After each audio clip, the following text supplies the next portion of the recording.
श्री कृष्णा पुरुषोत्तम भगवान की जय।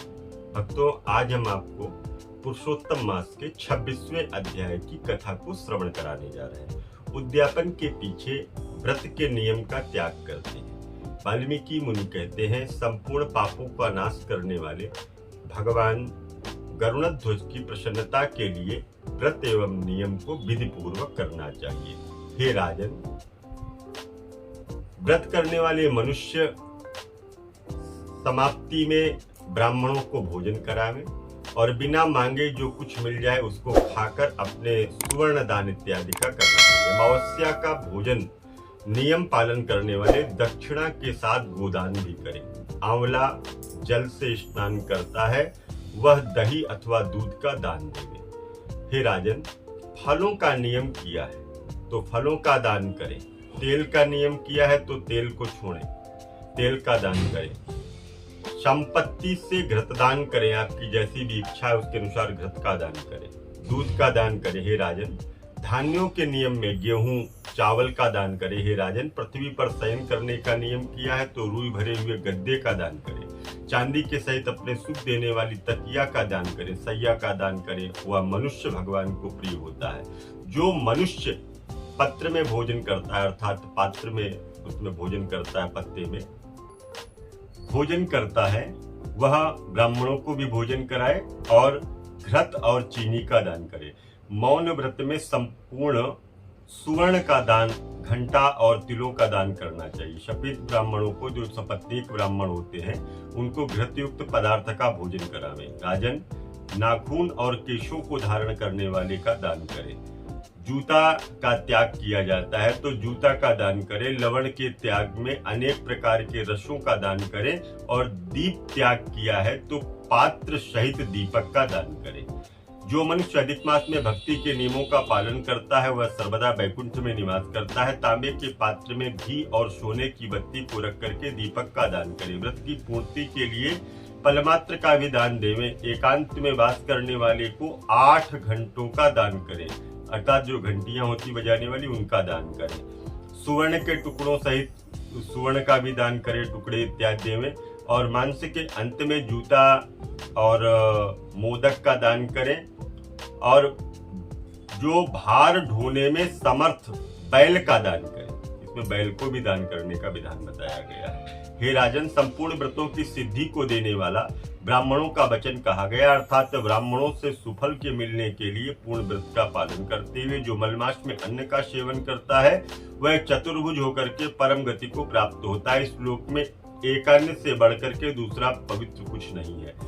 एक अन्न के सेवन से मुनि लोग सिद्ध होकर के परम मोक्ष को प्राप्त करते। अधिक मास में जो मनुष्य रात्रि में भोजन करता है वह राजा होता है और वह मनुष्य संपूर्ण कामनाओं को प्राप्त करता है। देवता लोग दिन के पूर्वाह्न में भोजन करते हैं और इसके बाद में मुनि लोग भोजन करते हैं। अपराह्न में पितृगणों को भोजन कराते हैं, दोपहर में पितरों को भोजन कराया जाता है। इसलिए अपने लिए भोजन का समय चतुर्थ पहर, चौथे पहर में करना चाहिए। और इसके साथ में ब्रह्म हत्यादि पाप भी दोष नष्ट हो जाते हैं। महिपाल, रात्रि में जो भोजन करने वाला समस्त पुण्यों को प्राप्त करता है और सुख का भागी होता है। मेघ यज्ञ के समान उसको फल की प्राप्ति होती है। अश्वमेघ यज्ञ का फल उस व्यक्ति को प्राप्त होता है। भगवान के प्रिय पुरुषोत्तम मास में उड़द का त्याग करें।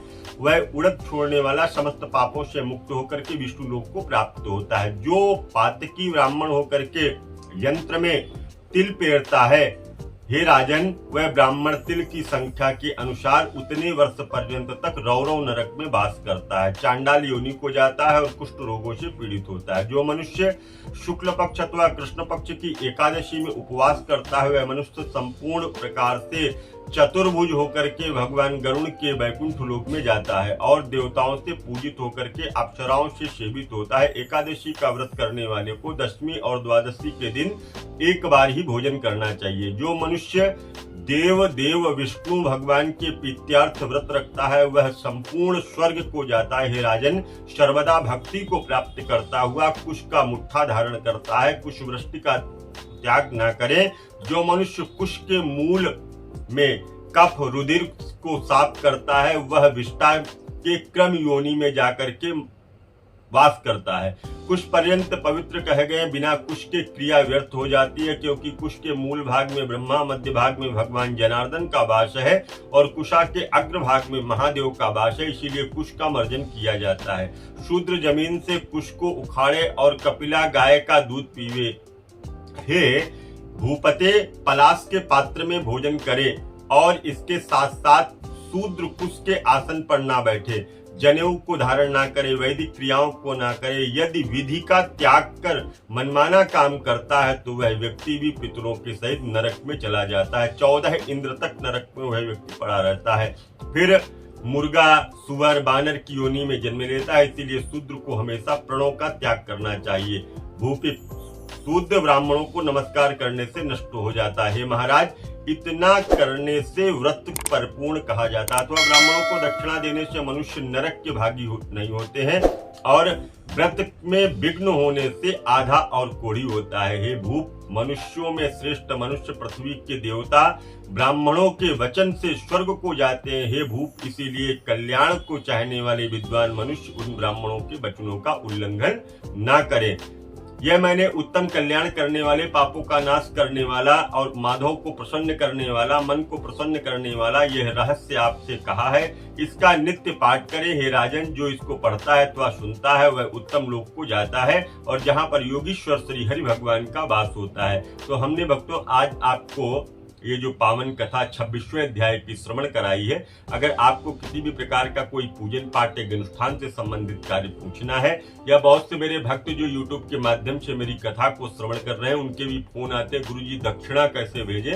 दक्षिणा की कोई आवश्यकता नहीं, आप कथा को श्रवण करिएगा, कथा का पालन करिएगा और भगवान के चिंतन को करते रहिएगा। मानव मात्र के लिए यही दक्षिणा है। फिर मिलेंगे एक आगे की वीडियो में, तब तक के लिए आप सभी को जय जय श्री सीताराम, जय जय श्री राधे श्याम, जय श्री कृष्णा।